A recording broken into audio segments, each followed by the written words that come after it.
Imagine this. You walk into your room and it looks like a hurricane just hit. There are open books everywhere, sticky notes on the walls, and 3 half-finished cups of coffee.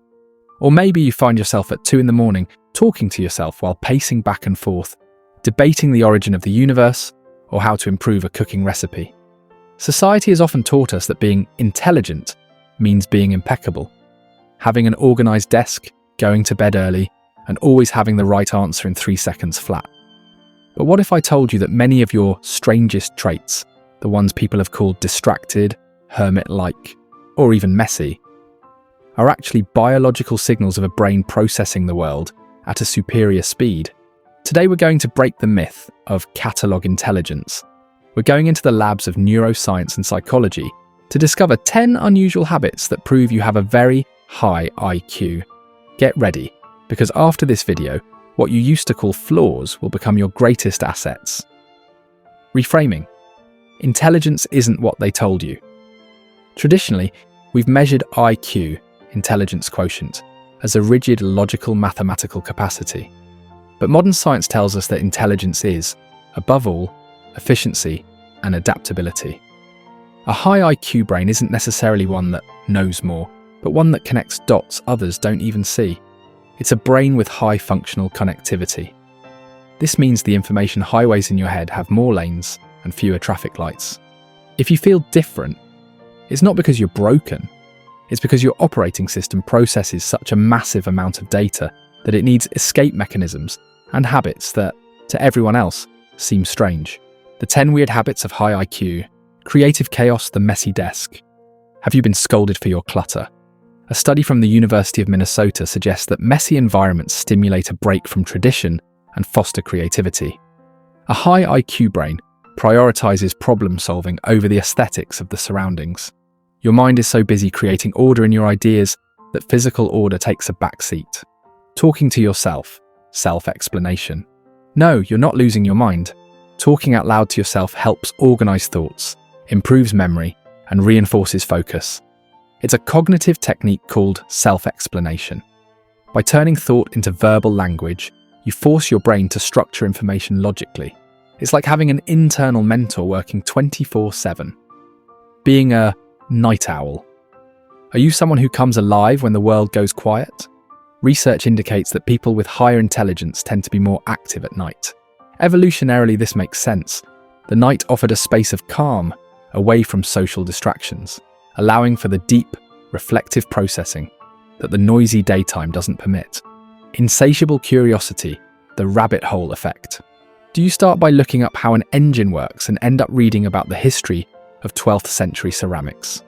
A high IQ is often accompanied by a trait called openness to experience. Your brain seeks dopamine through intellectual novelty. You can't help it. You need to know the why behind everything. Preferring solitude, fewer friends, more depth. While we are social beings, people with very high IQs often feel less life satisfaction when they socialize too frequently. Why? Because their minds are focused on long-term goals or complex projects. Solitude isn't isolation. It's the space where genius can work without interruption. Daydreaming, idea incubation. If you catch yourself staring into space in the middle of a meeting, congratulations. Your brain has entered the default mode network. While you appear distracted, your mind is processing information in the background, resolving conflicts, and rehearsing future scenarios. It's a high-level process of cognitive incubation, a dark or sarcastic sense of humour. Science has linked dark humour to higher verbal and non-verbal intelligence. Processing sarcasm requires an extra step of mental gymnastics. You have to understand the literal meaning, the social context, and the opposite intent all at once. It's a sign of superior mental agility. Constant self-criticism.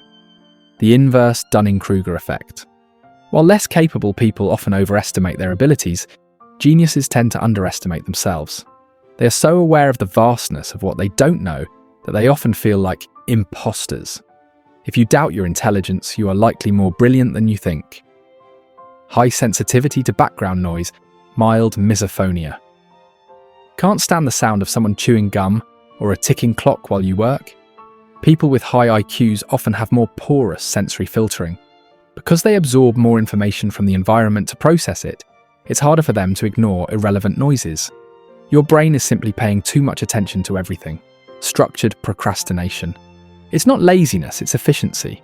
Many polymaths and geniuses wait until the last moment because their brains work better under moderate pressure, which activates dopamine circuits. Furthermore, while you procrastinate, your mind continues to turn the problem over unconsciously. The mechanism, the biology of genius. Why does this happen? It all comes down to synaptic plasticity and myelination. In high IQ brains, neurons often have thicker layers of myelin. Myelin is like the insulation on an electric cable.